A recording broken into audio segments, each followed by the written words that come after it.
go traipsing off summers, wasting time. So we was pretty blue. We was setting on the front steps one day about sundown, talking this way, when out comes his Aunt Polly with a letter in her hand and says, "Tom, I reckon you got to pack up and go down to Arkansas. Your Aunt Sally wants you." I most jumped out of my skin for joy. I reckoned Tom would fly at his aunt and hug her head off. But if you believe me, he sat there like a rock and never said a word. It made me fit to cry to see him act so foolish, with such a noble chance as this opening up. Why, we might lose it if he didn't speak up and show he was thankful and grateful. But he sat there and studied till I was that distressed I didn't know what to do. Then he says, very calm, and I could have shot him for it, "Well," he says, "I'm right down sorry, Aunt Polly, but I reckon I got to be excused, for the present." His Aunt Polly was knocked so stupid and so mad at the cold impudence of it that she couldn't say a word for as much as a half a minute. And this gave me a chance to nudge Tom and whisper, "Ain't you got any sense? Spiling such a noble chance as this and throwing it away?" But he warn't disturbed.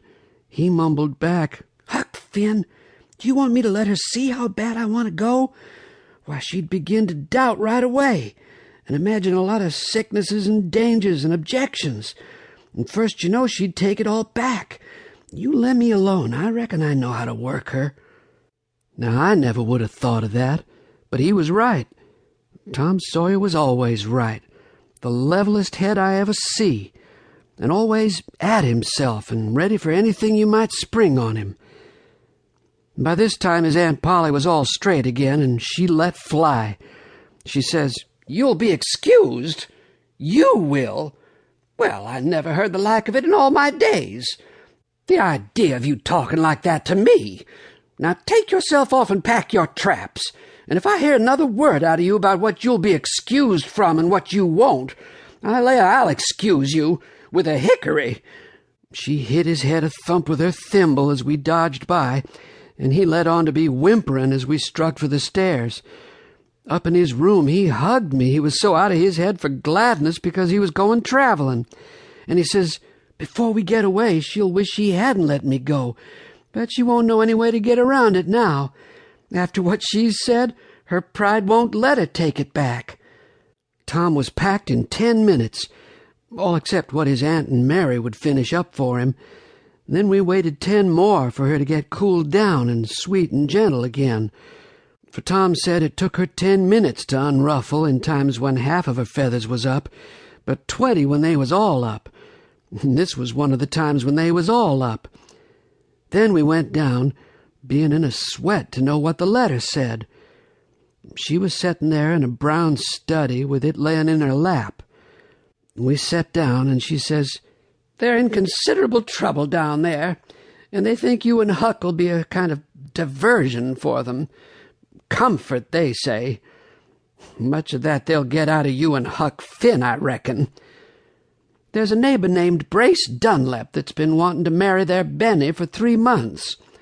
And at last they told him pint blank and once for all he couldn't.